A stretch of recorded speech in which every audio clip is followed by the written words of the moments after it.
ಅಣ್ಣವ್ರು ಯಾರೇ ಕಷ್ಟದಲ್ಲಿ ಬಡತನ ಇದ್ರೆ ಅವ್ರಿಗೊಂದು ಪ್ರೀತಿ, ಅಂಥವ್ರಿಗೆ ಹೆಲ್ಪ್ ಮಾಡಬೇಕು ಅನ್ನೋದು ಸಹಾಯ. ನಾನು ಒಂದು ಐಡಿಯಾ ಕೊಟ್ಟು ಅವ್ರು ವೆಂಕಟೇಶು ಅವ್ರ ಜೀವನಕ್ಕೋಸ್ಕರ ಬೇರೆ ದಾರಿ ಇಲ್ಲ, ವಯಸ್ಸಾಗಿತ್ತು. ಶೂಟಿಂಗ್ ಸ್ಪಾಟಲ್ಲಿ ಬರೋದು, ಕ್ಯಾಮ್ರಾ ಹಾಕೊಂಡು ನಿಂತ್ಕೊಂಡ್ಬಿಡೋದು. ಯಾರಾದರೂ ಅಭಿಮಾನಿಗಳು ಫೋಟೋ ತೆಗೆಸ್ಕೊಂಡ್ರೆ ಒಂದಷ್ಟು ಸ್ಟಾಂಪಲ್ಲಿ, ಅವಾಗ ವಿಸಿಟಿಂಗ್ ಕಾರ್ಡು ಇರಲಿಲ್ಲ, ಸೀಲ್ ಮಾಡಿಸ್ಬಿಟ್ಟು ಹೊಡೆದು ಕೊಡೋನು ಅವನೇ ಅಡ್ರೆಸ್ಸು. ತುಂಬ ಜನ ದಿನಕ್ಕೆ ಕಡಿಮೆ ಒಂದು 50 ಜನ 100 ಜನ, 50 ಗ್ಯಾರಂಟಿ. ಆವಾಗ 10 ರೂಪಾಯಿನೇ 1000 ರೂಪಾಯಿ ಕೊಟ್ಟಂಗೆ, 10 ರೂಪಾಯಿಗೆ ಒಂದು ದೊಡ್ಡ ಬೆಲೆ ಅದು. ಸರಿ ಅಂದ್ಬಿಟ್ಟು ಅವನು 5 ರೂಪಾಯಿನೋ ಚಾರ್ಜ್ ಮಾಡ್ತಾಯಿದ್ದ ಅವಾಗ. ಫೋಟೋಗೆ 5 ರೂಪಾಯಿ ಅಷ್ಟೇ, ಕಲರ್ ಫೋಟೋಗೆ ಕೊಡೋನು. ನೀಟಾಗಿ ಹಂಗೆ ಪ್ರಿಂಟಾಗಿ ಕೊಟ್ಬಿಡೋನು, ಪ್ರಿಂಟಾಗಿ ಇಟ್ಕೊಂಬಿಡೋನು. ಬಂದು ಅವ್ನು ಬೆಳಗ್ಗೆ ಎದ್ದು ಜಗಲಿ ಮೇಲೆ ಕುಂತ್ಕೊಳ್ಳೋದು, ಫೋಟೋ ಆಲ್ಬಮ್ ಎಲ್ಲರದ್ದು ಪ್ರಿಂಟೌಟ್ ಹಾಕೊಳ್ಳೋದು, ಎಲ್ಲ ದುಡ್ಡು ಇಸ್ಕೊಂಡು ಕೊಡೋದು, ಇದೆಲ್ಲ ಮಾಡ್ತಾಯಿದ್ದ. ಅಣ್ಣವ್ರಿಗೆ ಚೆನ್ನಾಗಿ ಗೊತ್ತಿತ್ತು. ನನ್ನ ಕಡೆ ಅಣ್ಣವರಿಂದ ಅವ್ರ ಮನೆ ಜೀವನ ನಡೀತಾಯಿತ್ತು ಒಂದು ಫೋಟೋಯಿಂದ. ಅದು ಅವನು ನಮ್ಮ ಮನೆ ದೇವ್ರು ಅಂತ, ಅಣ್ಣವ್ರಿಗೆ ಅವನ ಮನೆ ದೇವ್ರಿದ್ದಂಗೆ. ಆ ದೇವ್ರು ನನಗೆ ಕೊಟ್ರೇ ಊಟ, ಇಲ್ಲೇ ಬೇರೆ ಕೆಲಸ ಕಾರ್ಯ ಸಂಬಳ ಗಿಂಬಳ ಏನಿಲ್ಲ. ಅಣ್ಣವರು ಬಂದರೆ ಅವ್ನಿಗೊಂದು ಹಬ್ಬ. ಆ ಥರ ಇದ್ದಾಗ ನಾನು ಒಂದು ಯೋಚನೆ ಮಾಡಿದೆ. ಅವನು ನಮಗೂ ಕ್ಲೋಸ್ ಫ್ರೆಂಡ್ ಆಗಿದ್ದ. ನನಗೆ ಯೋಚನೆ ತಾನಾಗೇ ಬಂತು. ಈಗ ನನಗೆ ಯಾಕೆ ಬಂತು ಅಂದರೆ, ನಾನು ತುಂಬ ಹೋಟ್ಲು ಹುಡುಗರೆಲ್ಲ ಜಾಸ್ತಿ ಅಭಿಮಾನಿಗಳು ಹೋಟ್ಲು ಹುಡುಗರೆ. ಅವಾಗಿಂದ ಅಂದರೆ ಮೊದಲಿಂದನೂ ಅಣ್ಣವ್ರ ಅಭಿಮಾನಿಗಳು ಸೆಕೆಂಡ್ ಶೋ ಪಿಕ್ಚರ್ ಫುಲ್ ಆಗೋದು ಹೋಟ್ಲು ಹುಡುಗರಿಂದಾನೆ. ಹೋಟ್ಲು ಹುಡುಗರು ರಾತ್ರಿ ಬೇಗ ಕೆಲಸ ಮುಗಿಸ್ಕೊಂಡು 9 ಗಂಟೆ, ಅವಾಗೆಲ್ಲ 9:30 ಶೋ ಇತ್ತು. 9:30 ಶೋ ಇದ್ದಾಗ ಬಾಕ್ಲು ಹಾಕ್ಕೊಂಡು ಎಲ್ಲ ಹೋಟ್ಲವ್ರು ಪಿಕ್ಚರ್ ನೋಡೋದು. ಸೆಕೆಂಡ್ ಶೋ ಅರ್ಧ ಸೆಕೆಂಡ್ ಶೋ ಬರ್ತಿ ಆಗೋದು. ಕನ್ನಡ ಪಿಕ್ಚರು, ಅದರಲ್ಲಿ ರಾಜ್ಕುಮಾರ್ದೇ ಹೆಚ್ಚು, ಬಿಡಲ್ಲ ಯಾರೂ. ನೋಡಿದ್ದೀನಿ 10 ಸತಿ ನೋಡ್ತಾರೆ. ನಾನೇ ಒಂದು 35 ಸತಿ ನೋಡಿದ್ದೀನಿ. ಸಪ್ಪತ್ತಿಗೆ ಸವಾಲು, ಮಯೂರ, ಇಂಥ ಪಿಕ್ಚರೆಲ್ಲ 40 ಸತಿ ನೋಡಿದ್ದೀನಿ. ನನ್ನವ್ರು ಅಲ್ಲಿ ನೋಡ್ರು ಅಲ್ಲಿ ಅವ್ರ ಕಲೆ ಅಭಿಮಾನ ನೋಡೋದಕ್ಕೆ, ಅಭಿನಯ ನೋಡೋದಕ್ಕೆ ಅಷ್ಟೊಂದು ಕುತೂಹಲದಲ್ಲಿ ನಾನೇ ನೋಡಿದ್ದೀನಿ.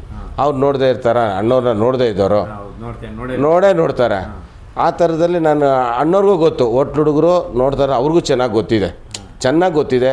ಎಷ್ಟೋ ಜನ ನನ್ನಂಥರ 100 ಜನ ಅಣ್ಣವ್ರ ಕಿವಿಗೆ ಹಾಕಿರ್ತಾರೆ. ಹೋಟ್ಲು ಹುಡುಗರು ಪಾಪ ಕಷ್ಟಪಡ್ತಾರೆ, ಬೆಳಗ್ಗೆಯಿಂದ ಕಷ್ಟಪಟ್ಟು ರಾತ್ರಿ ನಿದ್ದೆ ಮಾಡಿದೆ ಪಿಕ್ಚರ್ ನೋಡ್ಕೊಂಡ್ಬರ್ತಾರೆ, ತಿರುಗಿ 4 ಗಂಟೆಗೆ ಕೆಲಸ. ಅದನ್ನು ನಾನು ಅಣ್ಣವ್ರ ಕಿವಿಗೆ ಹಾಕಿದೆ. ಅಣ್ಣ ಈ ಥರ ನಾನು ಹೋಟ್ಲು ಬೀಡಾಗ್ಲಾಗ್ತೀನಿ, ಸುಮಾರು ಹೋಟ್ಲದು ಗೊತ್ತಾಗ್ಬಿಟ್ಟಿದೆ, ನಿಮ್ಮ ಹತ್ರ ನಾನು ಮಾತಾಡಿಸೋದು ಎಲ್ಲ ಗೊತ್ತಾಗ್ಬಿಟ್ಟಿದೆ ಅವ್ರಿಗೆ, ನಾನು ಹೇಳ್ಕೊಂಡಿಲ್ಲ. ಈ ಥರ ಒಂದು ಫೋಟೋ ತೆಗೆಸ್ಕೊಬೇಕು ಅನ್ನೋ ಆಸೆ ತುಂಬ ಇದೆ. ನೀವೇನಾದರೂ ಅನುಮತಿ ಕೊಟ್ಟರೆ ನಾನು ಅವ್ರನ್ನ ಸಾಯಂಕಾಲ ನೀವು ಯಾವ ಟೈಮ್ ಹೇಳ್ತೀರೋ ಆ ಟೈಮ್ ನಾನು ಕರೆಸ್ತೀನಿ. ನಿಮ್ಮ ಮೇಲೆ ಯಾರು ಕೈ ಹಾಕ್ದಾರೆ, ನಿಮ್ಗೆ ಗೊತ್ತು, ನಿಮ್ಮನ್ನು ಹೆಂಗೆ ನೋಡ್ಕೊಂಡು ನಾನು ನೋಡ್ಕೊಳ್ತೀನಿ ಅಂದರೆ. ಅದಕ್ಕೇನಿಲ್ಲ, ಆಯಿತು. ನಾಡಿದ್ದಿಂದ ಅನುರಾಗ ಹಳ್ಳಿತ್ತು 3 ದಿನ ಇಲ್ಲೇ ಚಾಮುಂಡೇಶ್ವರಿ ಸ್ಟುಡಿಯೋಲಿ ಶೂಟಿಂಗ್ ಇದೆ. ಮಧ್ಯಾಹ್ನ ಊಟದ ಟೈಮಲ್ಲಿ ಕರ್ಸು. ಅವಾಗ ನಮ್ಗೆ 1 ಅವರ್ ಬ್ರೇಕ್ ಇರುತ್ತೆ, ಊಟಕ್ಕೆ 1 ಅವರ್ ಅಂತ ಇರುತ್ತೆ. ಅವಾಗ ಶೂಟಿಂಗ್ದೇನು ಪ್ರಾಬ್ಲಮ್ ಆಗೋಲ್ಲ. 1ರಿಂದ 1:30 ಒಂದು ಅರ್ಧ ಗಂಟೆ ನಾನು ನಿಂತ್ಕೊತೀನಿ ಅಂದರು. ಅದು ಹೇಳಿದ್ದೆ ಖುಷಿಗೆ ಎಷ್ಟು ಜನ ಕೇಳ್ತಿದ್ರು, ಅವ್ರು ಎಲ್ಲರಿಗೂ ಅವಕಾಶ ನನ್ನ ಕಡೆಯಿಂದ. ನಾನು ಫಸ್ಟೇ ಇವ್ರಿಗೆಲ್ಲ ಹೋಟ್ಲು ಹುಡುಗರಿಗೆಲ್ಲ ಹೇಳಿದ್ದೀನಿ, ಯಾವುದೇ ಕಾರಣಕ್ಕೂ ಹೆಗಲ ಮೇಲೆ ಕೈ ಹಾಕ್ಬಾರ್ದು, ಬಟ್ಟೆ ಎಳಿಬಾರ್ದು, ಕೈ ಸೆಕೆಂಡ್ ಮಾಡಬಾರ್ದು. ನಿಲ್ಲಿಸ್ತಾರೆ, ಯಾಕಂದ್ರೆ ಅವ್ರಿಗೆ ಅರ್ಧ ಗಂಟೆ ಟೈಮ್ ಕೊಟ್ಟಿದ್ದಾರೆ. ಅವರು ಶೂಟಿಂಗ್ ಹೋಗಬೇಕು, ತೊಂದರೆ ಆಗಬಾರ್ದು ನಮ್ಮಿಂದ. ಅವ್ರು ಒಬ್ರಿಬ್ರು ನೋಡೋದಕ್ಕೆ ವರ್ಷಾನುಗಟ್ಟಲೆ ಕಾಯ್ತಾರೆ. ಅಂಥದ್ರಲ್ಲಿ ನಿಮಗೆ ಒಳ್ಳೆ ಅವಕಾಶ ಕೊಡಿಸ್ತಾ ಇದ್ದೀನಿ, ನನ್ನ ಮರ್ಯಾದೆ ಉಳಿಸಿ. ಫಸ್ಟು ಅಣ್ಣವ್ರೇನೋ ನನಗೆ ಹೇಳಿದ್ರು, ನೀವೇನಾದರೂ ತೊಂದರೆ ಕೊಟ್ಟರೆ ನಾನು ಇನ್ಮೇಲೆ ನಾನೇ ಅಣ್ಣವ್ರ ಹತ್ರ ಹೋಗ್ದಿರಂಗೆ ಆಗೋಗ್ಬಿಡುತ್ತೆ ಅಂತೆಲ್ಲರಿಗೂ ಪೀಚ್ ಮಾಡಿ ನಾನು ಹೇಳ್ದಾಗ ನಿಜವಾಗ್ಲೂ ದೇವ್ರ ಥರ ಬಂದರು ಅಭಿಮಾನಿಗಳು. ಏನೂ ಮಾಡಿಲ್ಲ, ಹಿಂಗೆ ಬರೋದು, ಹಿಂಗೆ ನಿಂತ್ಕೊಳ್ಳೋದು, ಫೋಟೋ ಟಕ್ಕಂದು ಹೋಗ್ಬಿಡೋರು. ಸೆಕೆಂಡ್ಗೆ ಏನು ಆ 100 ಜನಕ್ಕೆ ಅರ್ಧ ಗಂಟೆಲಿ ಎಲ್ಲಿ ಫೋಟೋ ತೆಗಿಯೋಕ್ಕಾಗುತ್ತೆ. ಅವ್ನಿಗೂ ಹೇಳಿದೆ, ಸ್ಟಡಿ ಇಟ್ಕೊಂಡಿರಪ್ಪ ಕ್ಯಾಮ್ರಾ, ಅವ್ರ ಅಡ್ರೆಸ್ಸು ಎಲ್ಲ ಅವರೇ ನಿನ್ನ ನುಡ್ಕೊಂಬತ್ತಾರೆ, ನೀನೇನು ಅವ್ರು ನುಡ್ಕೊಳೋಬೇಡ, ಅವ್ರಿಗೆ ಫೋಟೋ ಮುಖ್ಯ, ನೀನಲ್ಲ.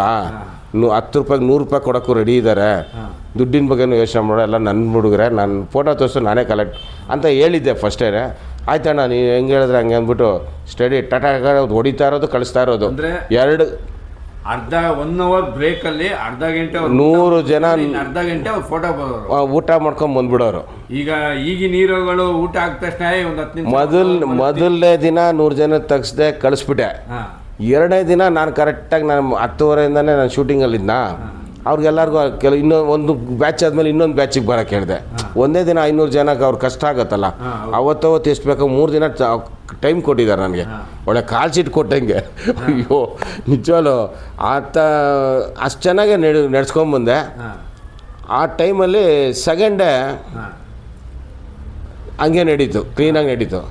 3ನೇ ದಿನ ಲಾಸ್ಟ್ ಡೇ ಹಾಂ ಇನ್ನೇನು ಕ್ಯೂ ನಿಂತವ್ರೆ, ಅಣ್ಣವರೇ ಎಲ್ಲ ರೆಡಿನಾ, ಹಾಂ ನಾನು ರೆಡಿ ಆಗಲ್ಲ ಬರೋಕ್ಕೆ ಫೋಟೋಗೆ. ಅದು ಅವರೇ ಕೇಳೋ ಬಂದ್ರಾ ಬಂದಿಲ್ವ. ನಿಜವಾಗ್ಲೂ ಎಷ್ಟು ನೆನಪಿನ ಶಕ್ತಿ ಅದೆಲ್ಲ ಚೆನ್ನಾಗಿದೆ ಅವ್ರಿಗೆ. ಯಾರನ್ನೂ ಕಾಯಿಸಲ್ಲ, ಬಂದವ್ರನ್ನೆಲ್ಲ ನಗ್ನಗ್ತಾ ಮಾತಾಡಿಸ್ತಾರೆ. ಅದಾದಮೇಲೆ ಕ್ಯೂ ಯಥಾ ಪ್ರಕಾರ ಬಂತು, ತೆಗಿತಾ ಇದ್ದಾಗ ಇದ್ದಕ್ಕಿದ್ದಾಗೆ ನಮಗೆ ಎಲ್ಲಿ ಬಾಂಬ್ಗಳು ಡಬ ಡಬ ಡಬ ಅಂತ ಸಿಡಿಯೋದು ಆ ಥರ ಒಂದು ಸೌಂಡ್ ಬಂದರೆ ಹೆಂಗಾಗುತ್ತೋ ಅಕ್ಕನ ನೋಡ್ರೆ ಎಲ್ಲರೂ ಭಯ ಬೀಳೋರೆ, ಇಡೀ ಸಟ್ಟೆ ಭಯ ಬೀಳ್ತಾರೆ. ಯಾಕಂದ್ರೆ ಅವ್ರು ಬರ್ತಾಯಿದ್ರೆ ಬೇಕಾದ್ರೆ ರಾಜ್ಕುಮಾರ್ ಅವ್ರ ಹತ್ರ ಆದರೂ ತೆಗ್ಗಿ ನಡ್ಕೊಬಿಡ್ಬೋದು. ಸ್ಟ್ರಿಕ್ಟ್ ಜಾಸ್ತಿ ಅಕ್ಕವರು ವ್ಯವಹಾರದಲ್ಲಾಗಲಿ ಪ್ರತಿಯೊಂದರಲ್ಲೂ ಸ್ಟ್ರಿಕ್ಟ್ ಆಗಿರ್ತಾರೆ. ಇರೋದಕ್ಕೆ ಅವರು ಅಲ್ಲಿವರೆಗೂ ನಡೆಸ್ಕೊಂಬಂದಿದ್ದಲ್ವಾ.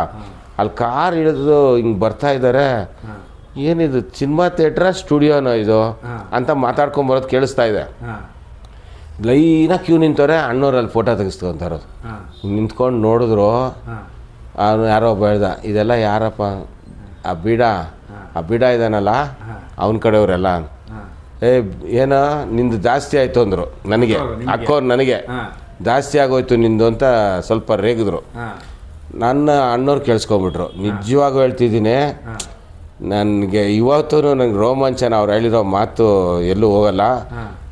ತಕ್ಷಣ ಪರೋ ಜನಾರ್ದನ್ಗೆ ಅದೆಲ್ಲ ಏನು ಹೇಳಕ್ಕೆ ಹೋಗಬೇಡ, ಎಲ್ಲ ನಾನೇ ಹೇಳಿದ್ದು, ನಾನೇ ಕರ್ಸಿರೋದು ಅಂದ್ಬಿಟ್ರಾ. ಅಕ್ಕೋರು ತಲೆ ತೆಗೆಸ್ಕೊಂಡು ಸೀದಾ ಏನೂ ಮಾತಾಡಲಿಲ್ಲ, ಅವ್ರು ಹೋಗ್ಬಿಟ್ರು. ಅವತ್ತಿಂದ ಅಕ್ಕೋರು ಎಲ್ಲೋದ್ರೂ ನನ್ನನ್ನು ಏನೂ ಕೇಳಲ್ಲ, ನಮ್ಮನ್ನ ಏನೂ ಮಾತಾಡ್ಸಲ್ಲ. ಹಂಗಾಗೋಗ್ಬಿಡ್ದು ಅವ್ರಿಗೆ, ಏನೂ ಮಾತಾಡ್ಸಲ್ಲ. ಎಷ್ಟೊತ್ಗಾನ ಏನೇ ಇರೋ ನನ್ನನ್ನು ಅನ್ನೋರು ಆ ಥರ ಅಂದರು. ನನಗೂ ಒಂಥರ ಇವತ್ತಿಗೂ ಅಯ್ಯೋ ನಮ್ಮ ಅಭಿಮಾನಿಗೋಸ್ಕರ ಕಟ್ಕೊಂಡು ಧರ್ಮಪತ್ನಿತನೂ ಬಿಟ್ಕೊಟ್ಟಿಲ್ಲ ನೋಡಿ. ಅಭಿಮಾನಿಗೋಸ್ಕರ ಅಲ್ಲಿರೋರಿಗೆಲ್ಲ ಹಂಗೆ ಎಲ್ಲರಿಗೂ, ನನ್ನೊಬ್ಬನಿಗೆ ಅಲ್ಲ, ಎಲ್ಲ ಫೋಟೋ ಆದಮೇಲೆ ಗುಂಪು ಕಟ್ಕೊಂಡು ಸ್ಟುಡಿಯೋಂದು ಆಚೆ ಬಂದೆ. ಏನು ಸರ್ ನೀವು ಅಣ್ಣವ್ರು ನಿಮ್ಮ ಮೇಲೆ ಇಷ್ಟೊಂದು ಅಭಿಮಾನ ಇಟ್ಕೊಂಡವ್ರೆ, ಅಕ್ಕೋರಿಗೆ ಬಿಟ್ಟಿಲ್ವಲ್ಲ, ಹಂಗೆ ಅಂದ್ಬಿಟ್ರು ನಿಮ್ಮನ್ನು ಬಿಟ್ಕೊಟ್ಟಿಲ್ವಲ್ಲ. ನಿಜವಾಗ್ಲೂ ಗ್ರೇಟ್ ಅನ್ನೋದು. ನಿಜವಾಗ್ಲೂ ಇವತ್ತಿನ ದಿನ ಯಾರಾದರೂ ರಾಜ್ಕುಮಾರ್ ತ ಕರ್ಕೊಂಡೋಗಿ ಅಂದರೆ ಈನಾಮಶವಾಗಿ ಒಬ್ಬರನ್ನು ಕರ್ಕೊಂಡೇ ಹೋಗಲ್ಲ ಯಾರೂ, ಎಷ್ಟೇ ಗೊತ್ತಿದ್ರು.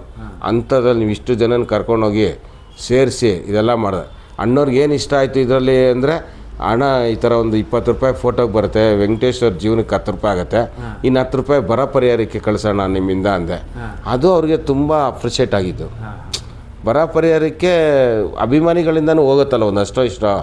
ಸರಿ, ನಾನು ನನ್ನಂಥವ್ರು ತುಂಬ ಜನ ಬೇರೆ ಬೇರೆ ಥರ ಕೊಟ್ಟವ್ರೆ, ನಾನು ಈ ಫೋಟೋದಲ್ಲಿ ಬಂದು ದುಡ್ಡಲ್ಲಿ ಅರ್ಧ ದುಡ್ಡು ಇವ್ರಿಗೆ, ಅರ್ಧ ದುಡ್ಡು ಅವ್ರಿಗೆ ಅಂತ ಹೇಳಿದಾಗ ಅವ್ರಿಗೆ ತುಂಬಾ ಇಂಪ್ರೆಸ್ ಆಯಿತು. ಇದು ಒಳ್ಳೆ ಕೆಲಸ, ಇದು ತುಂಬ ಒಳ್ಳೆ ಕೆಲಸ ಮಾಡ್ತಾಯಿದ್ಯಾ ನೀನು, ಅದಕ್ಕೆ ನಾನು ಸಪೋರ್ಟ್ ಮಾಡ್ತಾ ಹೋದ್ರೆ ಹೆಂಗೆ ಅನ್ನೋ ಅವ್ರ ಭಾವನೆಯಲ್ಲಿ ಇದು ಹೇಳಿದ್ದು. ಅದಕ್ಕೆ ಅಕ್ಕವ್ರಿಗೆ ಹೇಳಿದ್ದು, ಅವ್ರು ಮಾಡ್ತಾ ಇರೋ ಕೆಲಸ ನನಗಿಷ್ಟ ಆಗಿದೆ. ಈ ವಿಷಯ ಅಕ್ಕವ್ರಿಗೆ ಗೊತ್ತಿದ್ರೆ ಅಕ್ಕವ್ರು ಕೇಳ್ತಿರ್ಲಿಲ್ಲ, ಅಕ್ಕವ್ರಿಗೆ ವಿಷಯ ಗೊತ್ತಿಲ್ಲದಿದ್ದಕ್ಕೆ ನೀನು ಏನೋ ಸುಮ್ಮನೆ ಬಂದು ರೋಡಲ್ಲಿ ಹೋಗೋರೆಲ್ಲ ಕುರಿಸ್ತಾ ಇದೆಯಾ, ಶೂಟಿಂಗಿಗೆ ತೊಂದರೆ ಕೊಡ್ತಾ ಇದೆಯಾ ಅನ್ನೋ ಲೆಕ್ಕದಲ್ಲಿ ಅವ್ರು ಹೇಳಿದ್ದು ತಪ್ಪಿಲ್ಲ. ವಿಷಯ ಗೊತ್ತಿದ್ರೆ ಪಾಪ ನಾವು ಫಸ್ಟೇ ಹೇಳಿದ್ರು ಅಕ್ಕವ್ರು ಒಪ್ತಿರ್ಲಿಲ್ಲ. ಯಾಕಂದರೆ ಶೂಟಿಂಗ್ ತೊಂದರೆ ಆಗುತ್ತೆ, ಬರೋರೆಲ್ಲ ಕರೆಕ್ಟಾಗಿರ್ತಾರೆ ಅಂತ ಏನು ಗ್ಯಾರಂಟಿ, ಏನಾದ್ರು ಒಂಚೂರು ತೊಂದರೆ ಆಗಿಬಿಟ್ರೆ ಅಂತೇಳ್ಬಿಟ್ಟು ನನಗೂ ಭಯ ಇರುತ್ತೆ, ಏನಾದರೂ ನನ್ನ ಮೇಲೆ ಬರ್ತದೆ. ಅದಕ್ಕೆ ನಾನು ಏನೋ ಎಷ್ಟು ಹುಡುಗರು ತುಂಬಾ ಹಿಂಸೆ, ಸರಿ ಕರ್ಕೊಂಡೋಗಿ ಎಲ್ಲ ಮಾಡಿಸಿ ಅದೊಂದು ಕೆಲಸ ಮುಗಿಸ್ಕೊಟ್ಟೆ. ಇವತ್ತಿಗೂ ಆ ಹುಡುಗರೆಲ್ಲ ನಮ್ಮನ್ನು ನೆನೆಸ್ಕೊತಾ ಇರ್ತಾರೆ. ಈಗ ಈ ಅಣ್ಣವ್ರದ್ದು ರಸಮಂಜರಿ ಕಾರ್ಯಕ್ರಮದ ಬಗ್ಗೆ ಮಾತಾಡಿ. ರಸಮಂಜರಿ ಅಂದರೆ ಅದು ಅವರು ಒಂದು ದಿವಸದ್ದು ರಸಮಂಜರಿ ಬಗ್ಗೆ ಒಂದು ಕಷ್ಟಕ್ಕೆ, ಒಂದು ಪೊಲೀಸ್ ಇಲಾಖೆಗೆ, ಒಂದು ಹಾಸ್ಪಿಟ್ಲಿಗಾಗಿರ್ಬೋದು, ಅವರು ಅಣ್ಣವ್ರು ಏನು ಕೊಟ್ಟರು ಅಂತ ಕೇಳ್ತಾರಲ್ಲ, ಅಣ್ಣವ್ರು ಕೊಟ್ಟಿರೋದು ಕೆಲವ್ರಿಗೆ ಗೊತ್ತಿಲ್ಲ, ಈ ಥರ ಕೊಟ್ಟಿದ್ದಾರೆ. ಕೋಟ್ಯಾಂತರ ರೂಪಾಯಿ ಆ ಜಮಾನದಲ್ಲಿ ಕೋಟ್ಯಾಂತರ ರೂಪಾಯಿ ಲೆಕ್ಕ. ಅದು ಪ್ರತಿಯೊಂದು ಕಾರ್ಯಕ್ರಮದಲ್ಲೂ ₹1 ತೊಗೊತಾ ಇರಲಿಲ್ಲ ಅವರು. ಫ್ರೀ ಫಂಕ್ಷನ್, ಪೊಲೀಸ್ ಇಲಾಖೆಗೆ ಒಂದು ಸಹಾಯರ್ಥ ಪ್ರದರ್ಶನ ಅಂತ ಹೇಳ್ತಾರೆ ಅದಕ್ಕೆ. ಅದನ್ನು ಅವರು ಟಿಕೆಟ್ ಕಲೆಕ್ಷನ್ ಮಾಡೋದು. ಪೊಲೀಸ್ ಕಮಿಷನರ್ ಆಗಲಿ ಸರ್ಕಾರದವ್ರು ಕೇಳಬೇಕಾ, ಒಬ್ಬೊಬ್ರಿಗೆ 10 ಲಕ್ಷ ರೂಪಾಯಿ 5 ಲಕ್ಷ ರೂಪಾಯಿ ಟಿಕೆಟ್ ಕೊಟ್ಬಿಡ್ತಾರೆ. ಅವ್ರಿಗೆ ಸರ್ಕಾರಕ್ಕೆ ಹೋಗ್ದಿರೋ ಪರವಾಗಿಲ್ಲ ಅಂತ ತೊಗೊತಾರೆ. ಮತ್ತು ಪಬ್ಲಿಕ್ಕೆಲ್ಲ ಕ್ಯೂವಲ್ಲಿ ನಿಂತ್ಕೊಂಡು ಅಭಿಮಾನಿಗಳೆಲ್ಲ ಕ್ಯೂವಲ್ಲಿ ನಿಂತು ತೊಗೊಳೋರು. ಸರ್ಕಾರದವ್ರು ದೊಡ್ಡ ದೊಡ್ಡ ಬಾರ್ಗಳಿಗೆ ಅವ್ರಿಗೆಲ್ಲ ಲಂಸಮ್ ಬುಕ್ಕೆ ಕೊಟ್ಬಿಡೋರು. ಅವ್ರು ಕಲೆಕ್ಟ್ ಮಾಡ್ತಿಲ್ಲ, ಫ್ರೀಯಾಗಿ ಕೊಟ್ಬಿಡೋರು ಟಿಕೆಟ್ಗಳು. ಈಗ ಸರ್ಕಾರದ ಒಬ್ಬ CM ಬಂದ್ಬಿಟ್ಟು ಒಂದು 2 ಲಕ್ಷ ರೂಪಾಯಿ ಟಿಕೆಟ್ ತೊಗೊಳ್ರಿ ಅಂದ್ರೆ ಬೇಡ ಅಂತಾರ? ಇಲ್ಲ ಸರ್ ಕೊಡಿ ಸರ್, ನೀವು ಕೇಳ್ರೆ ಆ ಥರ ಕಲೆಕ್ಟು ಕೋಟ್ಯಾಂತರ ರೂಪಾಯಿ ದುಡ್ಡು ಅವತ್ತಿನ ದಿನದಲ್ಲಿ ಲೆಕ್ಕ ಇಡೋಕ್ಕಾಗಲ್ಲ. ಅಷ್ಟು ದುಡ್ಡುಗಳನ್ನ ಕಲೆಕ್ಟ್ ಮಾಡಿ ಕೊಟ್ಟಿದ್ದಾರೆ. ಆ ರಸಮಂಜರಿಯಲ್ಲಿ ಅಷ್ಟೇ ಅಲ್ಲ, ಈ ಕೆಲವು ಕಲಾವಿದರು, ನಾನು ಹೇಳ್ಬಾರ್ದು ಹೆಸರು, ಕೆಲವು ಎಷ್ಟೋ ಕಲಾವಿದ್ರಿಗೂ ಅವರಿಂದ ಈ ಹಾಡುಗಳು ಆಡ್ತಾರೆ. ಸಾಂಗ್ ಆಡಬೇಕಾದ್ರೆ ಬೇರೆಯವ್ರದಕ್ಕೆ ಆಡಿದ್ರೆ ಆ ದುಡ್ಡನ್ನ ಒಬ್ಬೊಬ್ಬ ಕಲಾವಿದ್ರಿಗೂ ಹೋಗಿದೆ. ನಾನು ಯಾರ ಹೆಸರು ಹೇಳೋಕ್ಕೂ ಇಷ್ಟಪಡಲ್ಲ.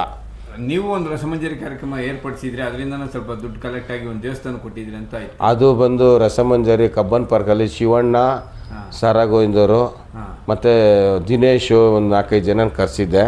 ಕರೆಸ್ಬಿಟ್ಟು ಉಡುಪಿನಲ್ಲಿ ಒಂದು ದೇವಸ್ಥಾನಕ್ಕೆ ಬೇಕಾಗಿತ್ತು. ಅವರು ಏನು ಹೇಳಿದ್ರು ನನಗೆ, ನಿನ್ಗೆ ಅಷ್ಟು ಪರಿಚಯ ಇದ್ದಾರಲ್ಲ, ಪರಿಚಯ ಇದ್ದಾರೆ, ನೀನು ಹೇಳಿದ್ರೆ, ನಾನು ಹೇಳಿದ್ರೆ ನಡೆದ್ಬಿಡುತ್ತೆ, ನಾನು ಹೇಳಿದ ತಕ್ಷಣ ಚೆಕ್ ಹಾಕಿ ಕೊಟ್ಬಿಡ್ತಾರೆ ಅನ್ನೋ ಲೆಕ್ಕದಲ್ಲಿ ಅವರು. ಯಾಕಂದರೆ ಏನು ಹತ್ರದಲ್ಲಿದ್ದರೆ ನಾನು ಹೇಳಿದ ಮಾತೆಲ್ಲ ನಡೆಯುತ್ತಾ? ಇಲ್ಲ. ಕೆಲವೊಂದು ನಡೆಯುತ್ತೆ, ಕೆಲವೊಂದು ನನಗೆ 100 ರೂಪಾಯಿ ಬೇಕು, ಅವ್ನು ಕಾಫಿ ಬೇಕಾದ್ರೆ ಕುಡಿಯೋಲ್ಲ. ಅಲ್ಲಿ ಒಂದು ಊಟನೂ ಅಲ್ಲಿ ಬಂದರೆ ಊಟನೂ ಮಾಡಲ್ಲ. ಯಾಕಂದರೆ ಅಲ್ಲಿ ತರಿಸಿರೋದು ಶೂಟಿಂಗಲ್ಲಿ 35 ಜನಕ್ಕೆ ಊಟ. ನಾವು 10 ಜನ ತಿಂದ್ಬಿಟ್ರೆ ಕೆಲಸಗಾರರಿಗೆ ಊಟ ಮಾಡೋಕ್ಕಾಗಲ್ಲ. ಅದೆಲ್ಲ ನನಗೆ ಗೊತ್ತಿರೋದು, ನಾನೇ ಊಟ ಮಾಡಲ್ಲ. ಅವ್ರು ಏನೋ ಬಲವಂತ ಊಟ ಮಾಡು ಅಂದರೆ ಮಾತ್ರ ನಾನು ಮಾಡೋದು. ಎಷ್ಟೊತ್ತೈತಿ ಶೂಟಿಂಗಿಂದ ಊಟ ತಪ್ಪಿಸ್ಕೊಂಡು ಬಂದಿದ್ದೀನಿ, ನಾನು ಮಾಡೋಕ್ಕೆ ಹೋಗಿಲ್ಲ. ನಾನು ಅದಕ್ಕೆ ಇವ್ರು ಅಂದ್ಕೊಂಡ್ರೆ ಅವರಿಂದ ಅಮೌಂಟ್ ಕೊಡಿಸು ಟೆಂಪಲ್ ಕಟ್ಟೋಕ್ಕೆ. ಖಂಡಿತ ನಾನು ಆ ಮಾತು ಕೇಳಲ್ಲ, ಅವ್ರ ಹತ್ರ ಹಣ ಕೇಳಲ್ಲ. ಹಣ ಕೇಳಿದ್ರೆ ನಾಳೆಯಿಂದ ನೀನೇ ಬರಬೇಡ ಇಲ್ಲಿ ಅಂತಾರೆ. ಯಾಕಂದ್ರೆ ನನ್ನಂತವ್ರು ಲಕ್ಷಾಂತರ ಜನ ಕೇಳ್ತಾರೆ. ಅವ್ರು ದುಡ್ದಿದ್ದೆಲ್ಲ ಇದು ಕೊಡೋಕ್ಕಾಗಲ್ಲ. ನಾನು ನನ್ನ ಪ್ರಕಾರ ಒಂದು ಮಾತು ಕೇಳ್ತೀನಿ ಅವ್ರಿಗೆ. ಒಂದು ದೇವಸ್ಥಾನ ಕಟ್ತಾರೆ, ಶಿವಣ್ಣಂತ ಮಾತಾಡ್ತೀನಿ. ಆಗ ಶಿವಣ್ಣಂದು ಒಂದು ಸ್ವಲ್ಪ ತುಂಬ ಬಜಾರ ಒಂದು ಸ್ಟಾರ್ಟಿಂಗಲ್ಲಿ ಶಿವಣ್ಣನ ನೋಡೋ ಕುತೂಹಲ ಅದೆಲ್ಲ ಇತ್ತು. ಸರಿ ಅಂದ್ಬಿಟ್ಟು ನಾನು ರಸಮಂಜರಿ ಬೇರೆಯವ್ರದ್ದು ಮೇಲೆ ಇಟ್ಟಿದಾಗ ಮಧ್ಯದಲ್ಲಿ ಬಂದು ಇವ್ರೊಂದು 2 ಹಾಡು ಆಡಿ ಡ್ಯಾನ್ಸ್ ಆಡಿ ಇವ್ರೇನು 5 ನಿಮಿಷ ಹಿಂಗೆ ಬಂದು ಮುಖ ತೋರಿಸೋ ಸಾಕು ದುಡ್ಡು ಕೊಡ್ತಾರೆ. ಆ ಲೆವೆಲ್ಗೆ ಇದ್ದಾಗ ನನಗೆ ಗೊತ್ತಿತ್ತು. ನಾನೊಂದು ರಸಮಂಜರಿ ಕಾರ್ಯಕ್ರಮನ ಏರ್ಪಾಟ್ ಮಾಡಿಸಿ, ನೀವೇ ಮಾಡಿ ಅದೆಲ್ಲ, ಅದಕ್ಕಿಂತ ಇಷ್ಟು ಅಂತ ಒಂದು ಮುಂದೆ ಇಷ್ಟು ಬ್ಯಾಕ್ ಸೈಡ್ ಇಷ್ಟು ಟಿಕೆಟ್ ರೇಂಜ್ ಇಡಿ, ಆ ಟಿಕೆಟ್ನ ನೀವು ಸೇಲ್ ಮಾಡ್ಕೊಳ್ಳಿ, ಅದು ನನ್ನ ಜವಾಬ್ದಾರಿ ಇಲ್ಲ. ಎಷ್ಟರ ದುಡಿಲಿ ಅದನ್ನೆಲ್ಲ ₹1 ನೀವು ನಮಗೆ ಕೊಡಬೇಕಾಗಿಲ್ಲ. ಎಲ್ಲ ಅವ್ರಿಗೆ ದೇವಸ್ಥಾನಕ್ಕೆ ಸಂಬಂಧಪಟ್ಟಿದ್ದು, ನಾವು ಲೆಕ್ಕನೂ ಕೇಳಲ್ಲ, ನಮಗೇನು ಬೇಕಾಗಿಲ್ಲ ಅದೊಂದೇ. ಸರಿ ಇಷ್ಟು ಹೇಳಿದ್ರಲ್ಲ, ಇದನ್ನೇ ಮಾಡೋಣ ಅಂತ ಅವರೆಲ್ಲ ಇದು. ಬಟ್ ಡೇಟ್ ಮಾತ್ರ ಅವ್ರನ್ನ ಕೇಳಿ ಹೇಳ್ತೀನಿ. ನನ್ನ ಡೇಟ್ ಕೊಡೋಷ್ಟು ಮಟ್ಟಿಗೆ ನಾನೇನು ಪರ್ಸ್ನಲ್ಲಾಗಿ ಅವ್ರು ಇದು ಇಲ್ಲ. ಏನೇ ಇದ್ರು ಅವ್ರ ಮಾತು ಅವ್ರು ಒಪ್ಪಿಗೆ ಕೊಡಬೇಕು. ಅವಾಗ ನಂದಿ ಬೆಟ್ಟದಲ್ಲಿ ಶೂಟಿಂಗ್ ಇತ್ತು, ಶಿವಣ್ಣಂದು ಸಾಂಗು. ಆ ಟೈಮಲ್ಲಿ ಸರಿ ಅಂದ್ಬಿಟ್ಟು ವಿಷಯನ ಫಸ್ಟು ಅಣ್ಣವ್ರಿಗೆ ಹೇಳಿದ್ರೆ ಶಿವಣ್ಣಂಗೆ ಡೈರೆಕ್ಟಾಗಿ ಹೇಳಿದ್ರು. ಅಣ್ಣವರು ಒಪ್ಕೊಳ್ಳೋರು. ಶಿವಣ್ಣಂಗೆ ಒಂದು ಜವಾಬ್ದಾರಿ ಅಂತ ಇತ್ತು ಅವಾಗ. ಶಿವಣ್ಣ ಈ ಥರ ಅಂದರೆ ಹೋಗೋ ಬರುತ್ತೆ ಅಷ್ಟು ಚೆನ್ನಾಗಿ, ಏನೋ ಹೋಗ ಇದೆಲ್ಲ ಏನಕ್ಕೆ, ಅದೆಲ್ಲ ಬರೋಲ್ಲ ದುಡ್ಡು. ಅಪ್ಪಾಜಿ ಅಂತ ಕರಿತೀವಿ. ನನಗೆ ರಾಜ್ಕುಮಾರ್ ಅವ್ರು ಅಪ್ಪಾಜಿ ಅಂತ ಕರಿಬೇಕಾರೆ ನಾವು ಅವತ್ತಿಂದ ಬರೀ ಗುರು ಅಣ್ಣವ್ರು ಅಂತ ಇದ್ವಿ. ಯಾವಾಗ ಅಪ್ಪಾಜಿ ಅಂತ ನಮ್ಗೆ ಕರೆದೋ ನಾವು ಅವ್ರನ್ನ ಅಪ್ಪಾಜಿ ಅಂತಲೇ ಕರಿತೀವಿ. ಅದಕ್ಕೆ ಅಪ್ಪಾಜಿ ಈ ಥರ ಇದೆ, ನೀವು ಯಾಕೆ ಬನ್ನಿ, ಸುಮ್ಮನೆ ಬಂದು ಒಂದು 10 ನಿಮಿಷ ನೀವೊಂದು 2 ಮಾತಾಡಿ, ಒಂದು ಡ್ಯಾನ್ಸ್ ಆಡಿ ಅಷ್ಟೇ, ಒಂದು ದೇವಸ್ಥಾನಕ್ಕೆ ಒಂದು ಹೆಲ್ಪ್ ಆಗತ್ತಲ್ಲ, ಅದು ಉಡುಪಿನಲ್ಲಿ ಅಂತಂದೆ. ಉಡುಪಿ ಕೋಟದಲ್ಲಿ ಅಂದೆ. ಹೌದಾ, ಅದು ನಮ್ಮೂರೇ ಅಂತಂದನು ಅಂದೆ. ನಮ್ಮೂರು ಜನನೇ ಮಾಡ್ತಾ ಇರೋದು. ಆಯ್ತು ಕಣ, ಹೋಗ ಬರೋಣ ಹೋಗ. ನನಗೆ ಅವ್ನು ಹೇಳ್ತಾನೆ, ಮರೆಯೋದು ಜಾಸ್ತಿ. ಅದಕ್ಕೆ ಸರಿ ಆಯ್ತು ಅಪ್ಪಾಜಿ, ಅವ್ರಿಗೆ ಹೇಳ್ತೀನಿ ಡೇಟೆಲ್ಲ ಹೇಳಿ ನಾನು ಹೇಳಿದೆ.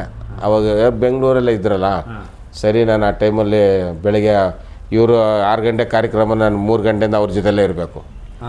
ಬರಬೇಕಲ್ಲ, ಇಲ್ಲ ನನಗಿಲ್ಲಿ ಕಲ್ಲೇಟ್ ನನಗೆ ಬೀಳ್ತೈತೆ, ಕರ್ಕೊಂಬಂದಿಲ್ಲ ಅಂದರೆ ಟಿಕೆಟ್ ಶೋ ಅಲ್ವಾ ಅದು. ಆವಾಗಲೇ 500, 300, 200, 100 ಫ್ರಂಟಲ್ಲಿ 500. ಅದು ಹೆಚ್ಚು ಕಮ್ಮಿ ಇವತ್ತಿಗೆ ಒಂದು 40 ವರ್ಷ ಆಗಿದೆ. 40 ವರ್ಷದಿಂದನೇ ₹500 ಟಿಕೆಟ್ನ. ಯಾಕಂದ್ರೆ ಅದೆಲ್ಲ ಗೊತ್ತಿರೋಗೆ ಕೊಟ್ಟರು. ಈಗ ನಮ್ಮ ಅವ್ರ ಸಂಘದವರು ಕ್ಯಾಸ್ಟ್ಗಳಿರ್ತಾರೆ, ಆ ದೇವಸ್ಥಾನಕ್ಕೆ ಅಂದ್ರೆ ಯಾರು ತಾನೇ ₹500 ಕೊಡಲ್ಲ. ಅದು ಆರ್ಟಿಸ್ಟಿಗೆ ಕೊಡ್ತಾರೋ ರಸಮಂಜರಿಗೆ ಕೊಡ್ತಾರೋ ಗೊತ್ತಿಲ್ಲ. ದೇವಸ್ಥಾನಕ್ಕೆ ಅಂದಮೇಲೆ ಕೊಟ್ಟವ್ರೆ. ಕಲೆಕ್ಷನ್ ಚೆನ್ನಾಗಾಯಿತು, ಅವರೆಲ್ಲರೂ ಹೊಗಳಿದ್ರು, ನಿನ್ನಿಂದ ಒಂದು ಹೆಲ್ಪ್ ಆಯಿತು. ನಾನು ಆವಾಗೂ ಎಷ್ಟಾಯಿತು ಯಾಕೆ ಅವೆಲ್ಲ ಕೇಳಬಾರ್ದು. ನಾನು ಎಷ್ಟು ಆಯಿತಾ, ಅವ್ರೇನಾಗುತ್ತೆ, ಕಮ್ಮಿ ಆದರೆ ನಮಗೆ ನಿರಾಶೆ, ಜಾಸ್ತಿ ಅಂದರೆ ನಮ್ಗೆ ಕುತೂಹಲ, ಇಷ್ಟೊಂದು ಬಂದು ಅದು ಏನೂ ಬೇಡ, ನಾನು ಕೇಳಿಸ್ಕೊಂಡಿಲ್ಲ, ಕೊಟ್ಟೆ ಮಾಡ್ಕೊಂಡು ಹೋದ್ರು ಅಷ್ಟೆ. ಆಮೇಲೆ ಈ ಅಭಿಮಾನದಲ್ಲಿದ್ದಾಗ ಪರಭಾಷಿಕರ ಹಾವಳಿ ಹೇಗಿತ್ತು? ಆಗ ಅಣ್ಣವ್ರ ಚಿತ್ರಗಳಿಗೆ ತಮಿಳವ್ರು ಬಂದು ಇದು ಮಾಡೋದು ತುಂಬಾ ಕಿರಿಕಿರಿ ಮಾಡ್ತಾ ಇದ್ದಾರೆ. ಅಂದರೆ